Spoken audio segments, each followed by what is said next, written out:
Good morning, Andre. We're doing it. Okay. I'm going to send you, well, first of all, I hope you're doing well. We should chat in like real person life too sometime. But I'm going to send you some videos with pointers on the kettlebell swing. But the main take home that you should be have in your mind and be focused on is it's not bending at your back at all. Your back should be completely neutral and straight through the whole movement. It's a hip hinge movement, so it's like you're pushing your butt out, your hips are going back, but your back is still completely straight. And then for the swing up, you're not lifting it with your back, you're not hunching your shoulders at all. It all comes from your hips and your glutes. So you're really pushing forward like this, like you're gonna jump. It's like you're gonna take a big jump, you wind up, and you jump like that. So it's your hips coming forward, and your legs and your quads, your hamstrings, and your posterior chain. But none of it comes from your back straightening out, or going from bent to straight. It should be straight the whole time. When you're reaching down to grab the kettlebell, you hike it back a little bit, just swing it with your arms, but then all the movement is coming from your hips, and your arms don't do any work either in this. They should just think of them like a rope with a pendulum at the end, like just swinging. So they don't do any work to lift or pull down. The movements and the force is coming from your hips, your posterior chain, and your glutes, pushing the bell out, and it just swings out naturally and swings back down. So what it'll look like is you have it here, you just kind of hike it back and swing it back a little bit, just like that. You can even practice that if you want to make sure your back is staying neutral and not bent. You bring it back and then swing it up. I guess it's weird to say swing it up because again, it's like you're pushing with your hips. Your arms aren't doing any work, but it should be an explosive movement with your hips that causes the kettlebell to swing out. Again, you're not lifting with your arms at all, and then naturally fall back down. And with the timing, you just, right when it hits here, you just hinge again at the hips. Again, no back movement. Hinging at the hips and letting your weight go forward, or your upper body go forward. And then once it gets to the back, just kind of like really transitioning that force to push it out with your hips again. So it's like jumping a little bit over and over again, but nothing comes from your back. Be careful with your back.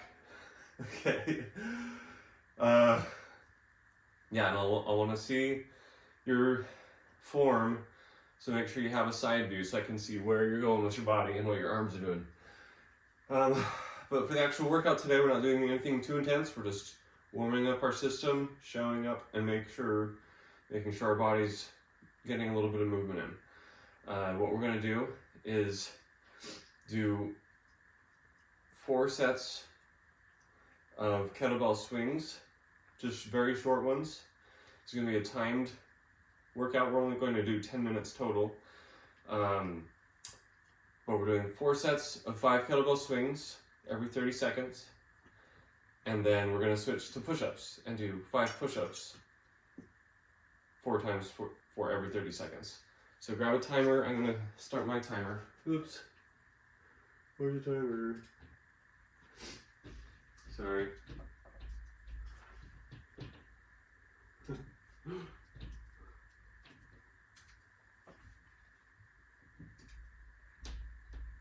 So prepared.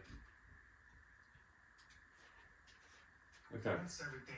While the ad runs. So it's going to be 5 swings, 30 seconds. You rest the remainder of that 30 seconds, and then once it hits 30, do 5 more swings. Once it hits a minute, do another 5 swings. Minute 30 seconds, another 5 swings. And then when it hits 3 minutes, we're going to get to the floor, do 5 push-ups. And I was like, move 5 push-ups, but we're keeping the rhythm, keeping the rate up, and this is building to more things. Okay, so let's go. Ready?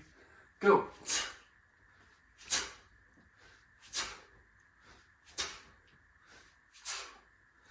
And that's all.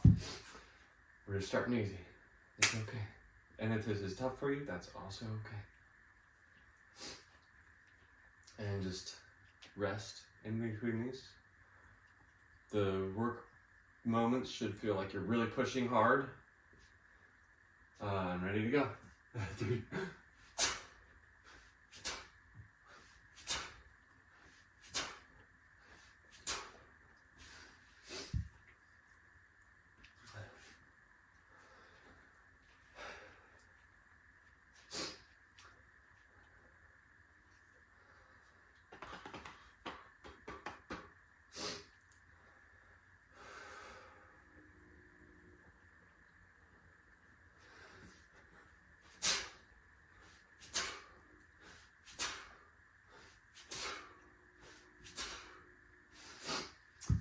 I also forgot, when you are doing the kind of a swing, you should also be keeping your core tight.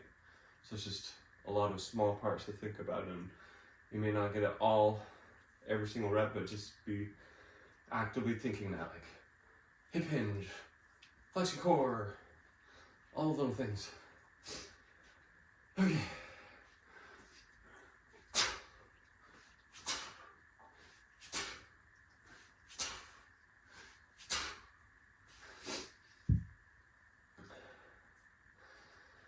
And if it feels like your pace is kind of slow, it may be because you're lifting it with your arms and rather than allowing it to naturally flow. So if you're lifting it, it automatically slows down the pace. Okay, we're gonna do push-ups now. These are just very good form, fast push-ups. Well, with good form. So, coming down.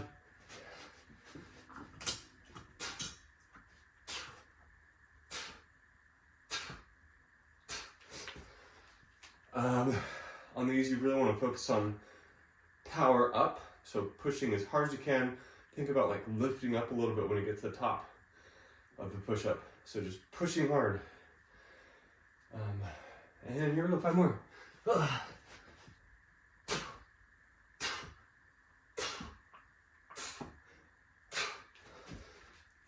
Remember to keep breathing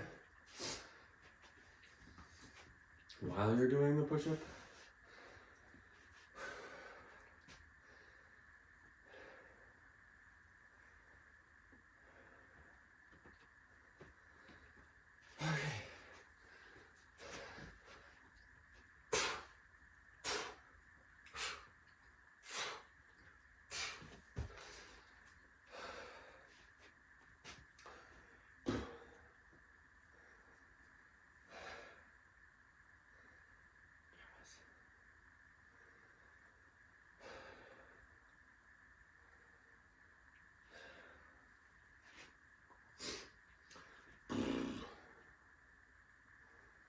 Okay.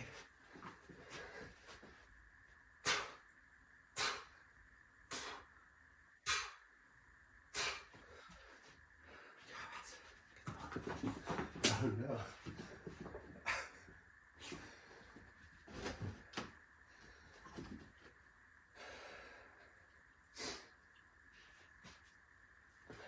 Did I not count? I don't know. I think I have 2 more sets. Okay.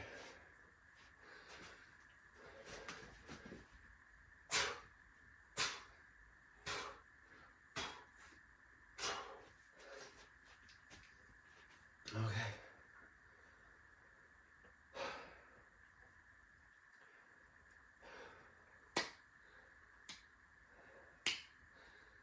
Last set of push-ups. Here we go.